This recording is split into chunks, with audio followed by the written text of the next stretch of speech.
नमस्कार मंडळी, सर्वांना श्री स्वामी समर्थ। आजच्या व्हिडिओमध्ये आपण वटपौर्णिमेच्या दिवशी वडाच्या झाडाची पूजा अतिशय साध्या सोप्या पद्धतीने कशी करायची हे पाहणार आहोत।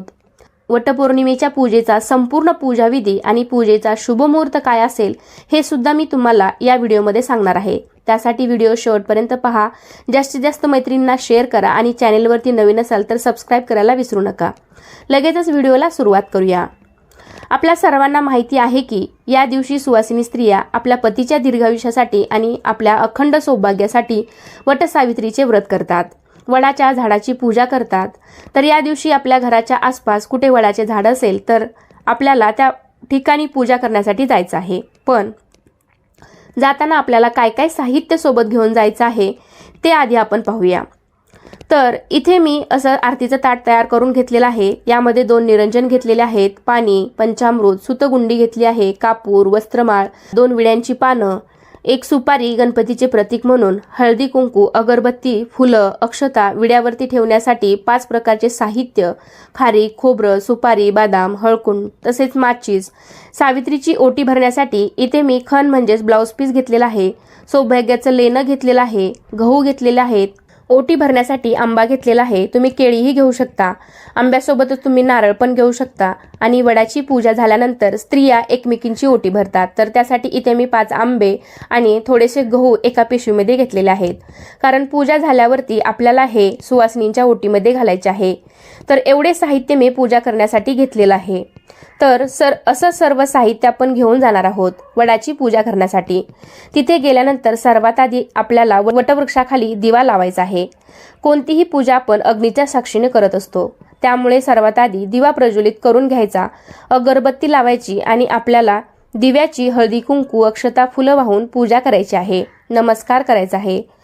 दीपपूजन झालं की आपल्याला गणेश पूजन करून घ्यायचं आहे। तर त्यासाठी इथे मी खाली थोड्या अक्षता ठेवून त्यावरती 1 सुपारी मांडली आहे, गणपती बाप्पाचे प्रतीक म्हणून। त्यानंतर आपण गणपती बाप्पांची पण हळदी कुंकू, अक्षता, फुलं वाहून पूजा करून घ्यायची आहे, नमस्कार करायचा आहे। यावेळी तुम्ही गणपती बाप्पांचा एखादा मंत्र म्हणू शकता, ओम गण गणपते नमः, ओम गण गणपते नमः, असं गणपती बाप्पांचे स्मरण करून आपल्याला बाप्पांना नमस्कार करायचा आहे।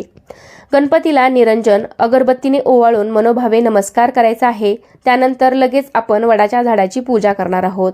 तर सर्वात आधी आपल्याला वडाला जल अर्पण करायचं आहे। त्यानंतर आपण जे पंचामृत घेतलं होतं तर ते थोडंसं अर्पण करायचं आहे। त्यानंतर पुन्हा एकदा जल अर्पण करायचं आहे। त्यानंतर वडाच्या झाडाची पूजा करायची आहे। सर्वात आधी वडाच्या झाडाला हळदी कुंकू लावायचं आहे, आपण स्वतःला देखील हळदी कुंकू लावून घ्यायचं आहे, अक्षता अर्पण करायच्या आहेत, कापसाची वस्त्रमाळ अर्पण करायची आहे।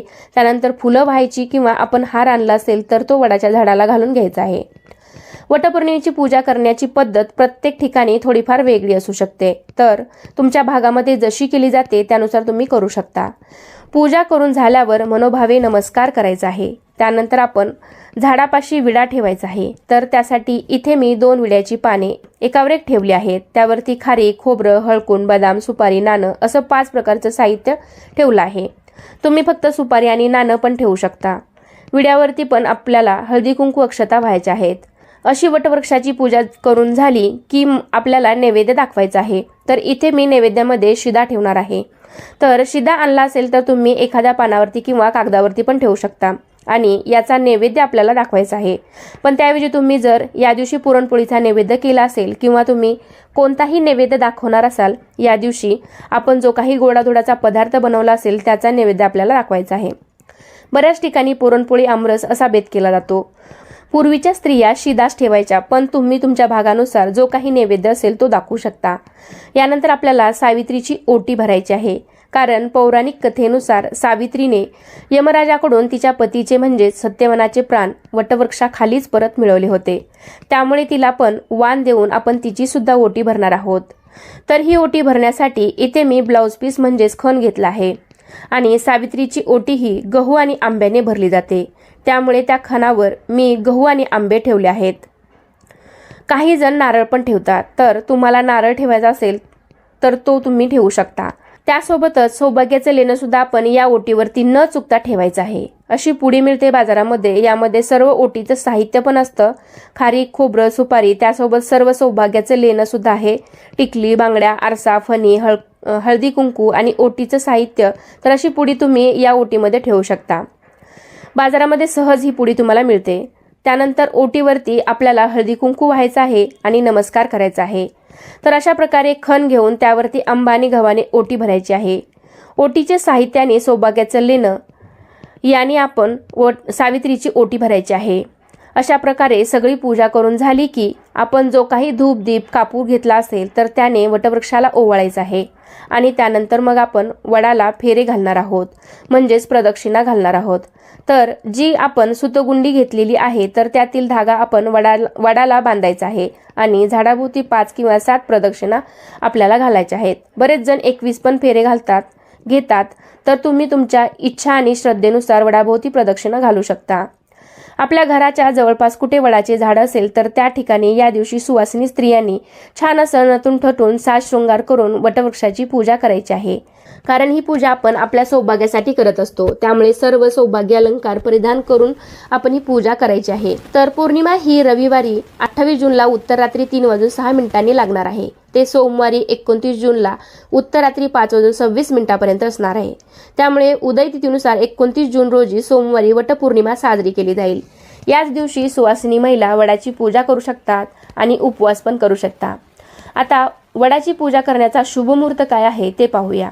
तर सोमवारी 29 जून रोजी सकाळी सूर्योदयापासून दुपारी 12:30 वाजेपर्यंत सुद्धा वडाची पूजा करणे फलदायी मानलं जातं. कारण ही पूजा शक्यतो महिला सकाळी 11-12 वाजेच्या दरम्यानच ही पूजा करतात. पण त्यातल्या त्यात जर पूजेचा मुख्य शुभ मुहूर्त तुम्हाला हवा असेल तर सकाळी 8:55 ते सकाळी 10:40 शुभ मुहूर्त आहे. या वेळामध्ये पण तुम्ही पूजा करू शकता. पण या दिवशी काही महिलांना 10:40 जरी पूजा करायला जमलं नाही तरीही दुपारी 12:30 वाजेपर्यंत सुद्धा वडाची पूजा करणे शास्त्रोक्त आणि फलदायी मानलं गेलेलं आहे.